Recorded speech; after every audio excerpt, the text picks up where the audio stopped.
Here we are. Hi, Blair. Hi. Did you go out looking for the Eagles yesterday? I certainly did. I didn't see one, but I'll tell you a story. All right, ready. A guy named Jeff, about my age, only fit and bicycler. Oh, well, He came up from down below, down near Tiadon, and he said that he saw there at mile marker 20 a eagle lying in the top of a tree, like a drunken sailor, dead Really? Jesus, hanging there in the tree, dead. oh, I don't like that story already. I know.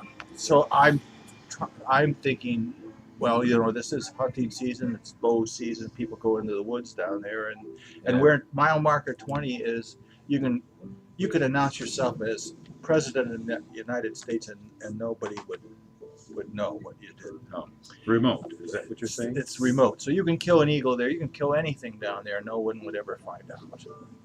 So I'm thinking, we got to look. We have to investigate. So we call the forest ranger for Leonard Harrison. Mm-hmm.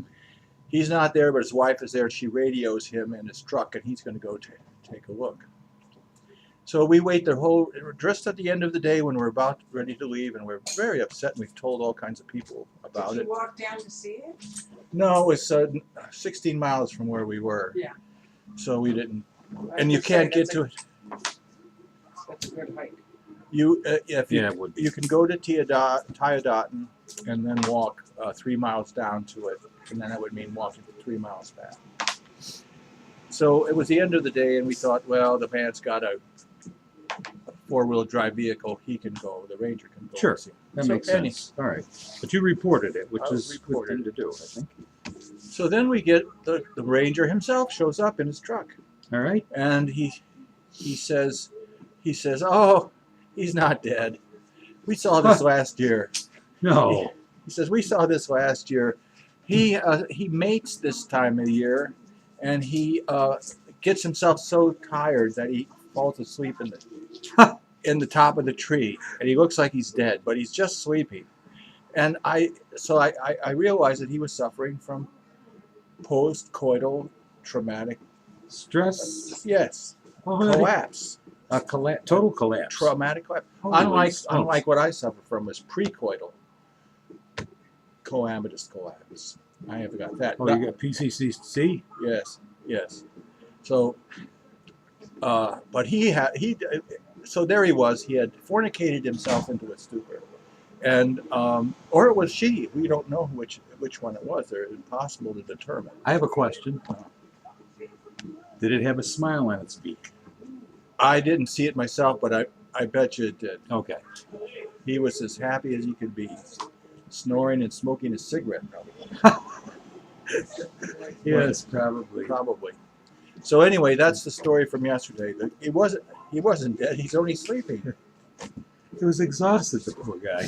He's exhausted. Well, no, I looked up everything I could, and I can't find any reference to this kind of behavior. But this may be new and only and unique to him. And they're not promiscuous, are they? No, they mate for life, but they copulate when they're laying eggs. Yeah. I don't know why they're copulating now.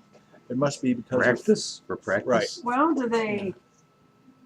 they're free. They're What's adults. their gestation period? Oh, How too long long. it takes the egg to hatch? Yeah, 35 days.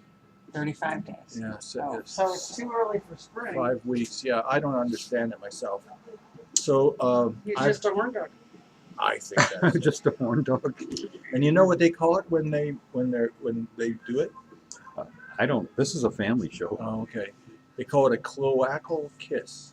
Ooh. It's not bad for a family show. No, It's not like bad saying, at all. Cloacal kiss. Puissance or something. No. Oh, you can't say that word on YouTube. I don't think. But Yeah, it's not what we think it means. it isn't what it sounds like. Well, that's quite a story, Blair. I hope you can follow up on that and see. Why does it always happen in the fall?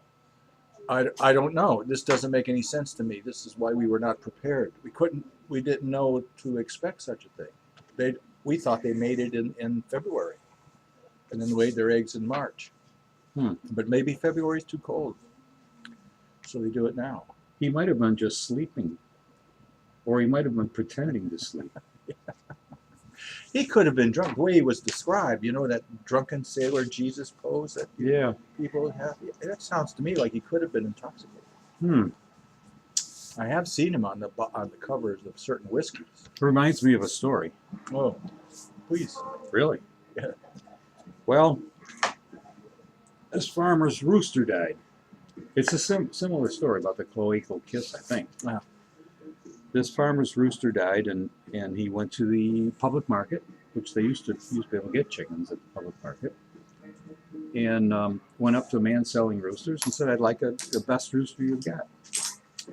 He said, "Well, I've got this one right here for $10, pretty good rooster, and I've got this one here, better rooster, for $15, and then I have this rooster over here, $150.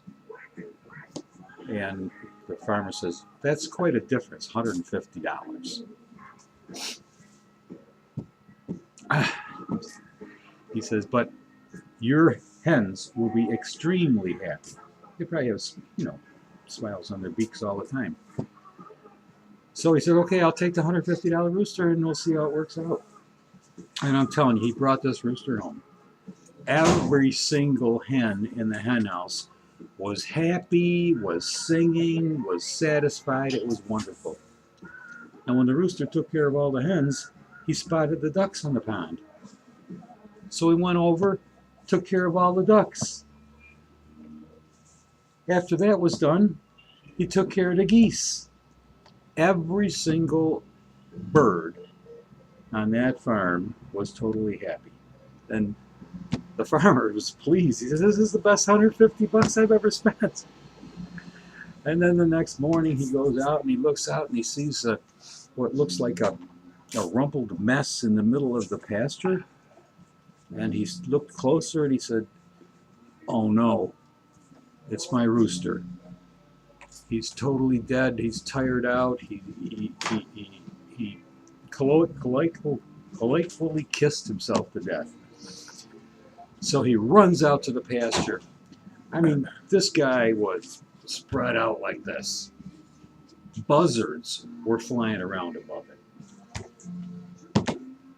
Runs over and he picks up the rooster, holds him in his arms, looks at his head and says, "My poor rooster, what has happened? My poor rooster." And the rooster goes, "Shh." That's how we got. That's how one thing leads to the next. That rooster's ready for politics, I see. Shall we say good day for today? I don't know. Yeah, I guess we could just say good day. What do you think, Edie? Can if you want. There you go. Edie Okay. gives us permission. All right, that's We can good. say, bye. See ya.